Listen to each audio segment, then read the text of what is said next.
안녕하세요. 소통한의원 이준계 원장입니다. 오늘은 통증과 추나요법에 대해 말씀드려 보겠습니다. 이 추나라는 용어 자체가 낯선 분들이 있을 텐데요. 한의사가 손이나 도구를 이용하여 하는 교정요법이라고 생각하시면 됩니다.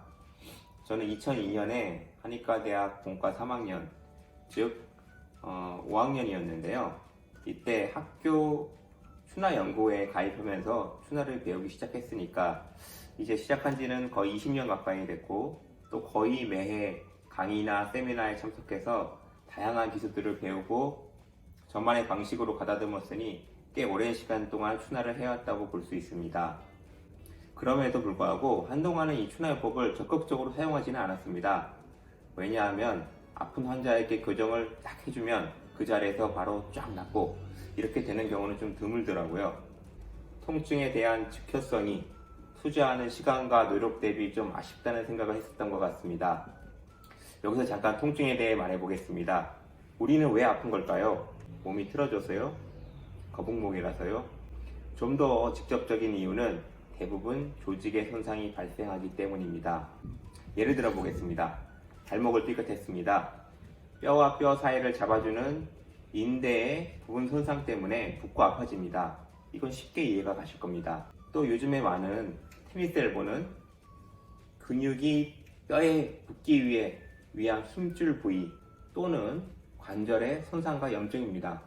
디스크는 아시다시피 척추뼈와 뼈 사이에 있는 디스크 조직의 손상으로 밀려 나오면서 염증이 생기고 신경을 압박하는 것이죠. 마찬가지로 만성적으로 목이 아프고 허리가 아픈 것도 근육이건 인대건 추간판이건 어느 조직인가에 손상이나 염증이 발생하기 때문입니다. 그렇기 때문에 환자분이 당장에 아파하는 것을 치료하는 것은 그 조직의 긴장이나 손상 또는 염증을 해결해줘야 낫습니다. 전 어지럼증 환자도 많이 보지만 일반적으로 한의원에서는 통증 환자를 가장 많이 보게 됩니다. 지속적으로 이런 환자분들을 보다 보면 잘 낫는 분도 있지만 잘 안 낫는 환자분들이 당연히 나타나게 되겠죠. 이런 잘 안 낫는 조직 손상을 해결하기 위해 고민하면서 점점 강한 자극요법에 관심을 기울이게 됐는데요. 즉 예를 들어 처음에는 이런 일반 침만 놓다가 점차 이런 도침이라고 하는 이런 침에도 관심을 가지게 되고, 고농도 공약침도 쓰고 또 약침도 깊은 곳을 여러 군데 강자극해서 재생을 유도한다든가 하는 방법들입니다. 이런 치료법들은 지금도 사용하고 또 좋은 방법들이지만 몇 년을 반복하다 보니 무엇인가 빠진 느낌이 듭니다. 예를 들어 이런 경우가 있습니다. 어떤 환자분이 오른쪽 목에 담이 걸렸다고 오셨습니다. 근육에 담이 걸렸네요. 침 몇 번 맞으면 나으실 거예요 하고 치료해드립니다. 그렇게 며칠 치료하고는 다 나았다고 좋아하시죠.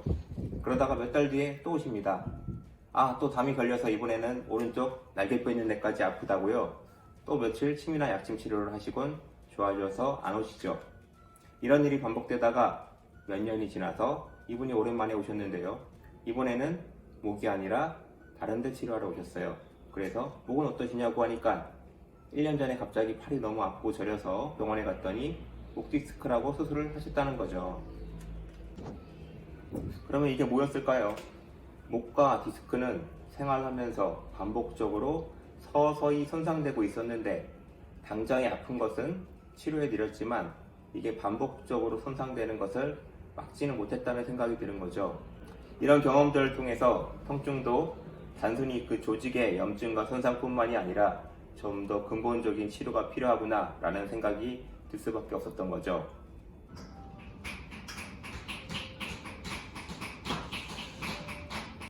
그래서 다시 추나를 열심히 사용하게 되었습니다. 제가 아까 조직 손상 이야기하면서 발목 삐끗한 것, 테니스 엘보, 디스크 만성 요통을 예로 들었는데요. 이렇게 발목을 삐끗하거나 넘어지거나 교통사고가 나거나 하지 않는 한 대부분의 통증은 생활 속에서 반복되는 미세 손상 때문에 생기게 됩니다. 대부분의 환자들이 일상적인 동작을 하다가 아파졌다고 또는 아무런 이유 없이 어느 날부터 아팠다고 말합니다. 평상시 들던 무게를 들었는데 허리가 아파지더니 꼼짝을 못하겠다. 그냥 앉았다 일어나는데 아프더라. 아무 이유 없이 자고 났더니 아팠다. 자꾸 쓰다 보니까 어느 날부터 조금씩 아팠는데 이제 너무 심해져서 왔다. 뭐 이런 식이죠. 즉 생활을 하면서 알게 모르게 손상이 되는 겁니다. 물론 노화도 있죠. 우리가 100세 시대라고 하는데 사실 안 아플 수는 없습니다. 아무리 아껴 써도 반복 사용을 하기 때문에 대부분 조직 손상이 누적될 수밖에 없죠. 하지만 예를 들어 거북목이라서 이렇게 머리를 항상 무겁게 들고 있는 것보다는 바른 자세로 생활한다면 좀 더 덜 아프고 좀 더 오래 쓸 수 있는 것이죠. 저는 그런 의미에서 추나요법을 적극적으로 사용하고 있고, 제가 하는 추나의 목표는 결국 당장의 통증을 풀어주고 시원하게 해주는 것이 아니라 체형을 바꿔줘서 생활 속에서 내 몸의 손상을 최소화시켜서 더 오래 쓸 수 있게 해주는 것입니다. 그럼 말처럼 이렇게 체형 교정이 쉽게 되느냐? 당연히 쉽진 않습니다. 하지만 매일매일 쓰는 것이고 매일매일 들고 있는 것이기 때문에 머리의 위치가 1cm, 1도만 변해도 장기적으로는 큰 도움이 될 수 있는 것입니다. 그리고 물론 노력 여하에 따라서 그냥 눈으로 보기에도 많이 좋아졌다고 이렇게 변할 수 있는 거고요. 자, 다시 요약하자면 추나요법은 뭐 다양한 목표를 가지고 하시는 원장님들마다 목표가 다를 수 있습니다.